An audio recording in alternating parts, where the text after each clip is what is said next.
Before ka mag-post sa TikTok, dapat alam mo ito. Kasi guys, 2025 na. Lamang talaga ang merong alam. So ano yung gagawin mo before ka mag-post sa TikTok? I-click mo yung search bar. Tapos, i-click mo dyan yung creator search insight. Tapos, click mo yung view. So, once na-click mo yung view, meron dyan mga suggested na topics na pwede mong gawin. So, halimbawa, ito guys na pili mo. The best vitamins to take every day. Okay? So, i-click mo yan. So, dyan guys, meron kang makikita na ideas, okay, na sinishare sa'yo ni TikTok, title at saka hashtags na pwede mong gamitin sa video mo.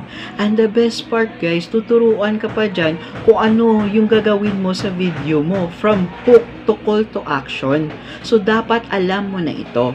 So kung gusto mo ng maraming tips kagaya nito, huwag mo kalimutan i-follow mo ako.